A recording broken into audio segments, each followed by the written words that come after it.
তুমি এই মানসিকতা নিয়ে দাঁড়াবে, তোমার সম্মুখে তুমি আল্লাহ তাআলাকে তুমি দেখতে পাচ্ছ, এই মানসিকতা নিয়ে তুমি দাঁড়াবে।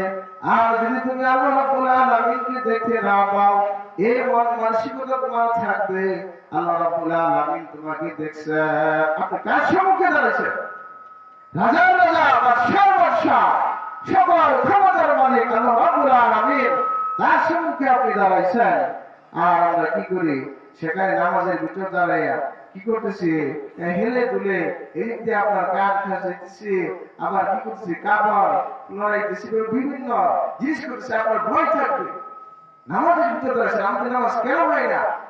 যে আল্লাহ রাব্বুল আলামিন চ্যালেঞ্জ করে দিয়েছে, নিশ্চয়ই সালাত সকল প্রকার খারাপ কাজ থেকে আপনার অশালীন খারাপ কাজ থেকে কি করে বিরত রাখে, হেফাজত করে। যে আমরা নামাজ পড়তেছি, আমরা খারাপ কাজ করতেছি, তাহলে এর দ্বারা বোঝা যায় আমাদের সালাত কবুল হচ্ছে না। কি বলে? সালাত কবুল হচ্ছে না। যে সালাত আমরা ইবাদত কবুল হওয়ার শর্ত হলো কি? আল্লাহ রাব্বুল আলামিনের আপনার বেশি বেশি জিকির করতে হবে, আল্লাহ তাআলার কি জিকির করতে হবে, আপনার কলটাকে পরিষ্কার করতে হবে। এই কল পরিষ্কার করার হাতিয়ার হলো কি? আল্লাহ রাব্বুল আলামিনের জিকির। যত বেশি আপনি জিকির করবেন, আল্লাহ রাব্বুল আলামিন আপনার অন্তরকে তত নরম করে দেবেন। তাহলে আপনার ইবাদতে মন ভরবে, ইবাদতে ভালো লাগবে, ইবাদতে মজা আসবে। এর আপনার পরীক্ষিত আমল হলো কি? আপনি জিকির করেন।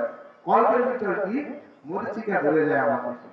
লোহার ভিতর যেরকম মরিচিকা ধরে, লোহার ভিতর মরিচিকা ধরে না, যেরকম ভাবে আল্লাহ রাব্বুল আলামিন যে আপনি আমার উপর কল দিয়েছেন, এই কল জীবিত হয়ে যায়, তারপর বডি দাম আছে না।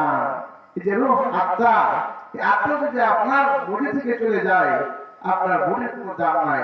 যে কি বলবে, এই সে তো মারা গেছে, তাড়াতাড়ি করে তাকে কি করো, দাফন কাফনের ব্যবস্থা করো, তাড়াতাড়ি করে। একটু করে কি হয়ে যাবে? গন্ধ হয়ে যাবে, গন্ধ বেরিয়ে যাবে তার শরীর থেকে। হ্যাঁ দেখেন, তখন আপনি কি হয়ে যাবেন? আপনি এত মহব্বত করতেছেন দুনিয়ার ধন সম্পদ সন্তান সম্পত্তি, আমার আমার আমার আরো লাগবে, আরো প্রয়োজন। আপনার বলতে কোনো কিছু নাই, আপনার বলতে কোনো কিছু আছে না। নবী করিম সাল্লাল্লাহু আলাইহি সাল্লাম হাদিসে পাকে বলেন, বনি আদমের যাওয়ার কোনো শেষ থাকবে না, একমাত্র মাটি তাকে কি করতে পারে? গ্রাস করতে পারে। বনি আদমের যাওয়ার কোনো শেষ নাই, একমাত্র মাটি তাকে গ্রাস করতে পারে। যখন আপনি মরে যাবেন, তখনই আপনার যাওয়া শেষ হবে। তাহলে যে দুনিয়াতে এত পেরেশানি আমরা ধ্বংস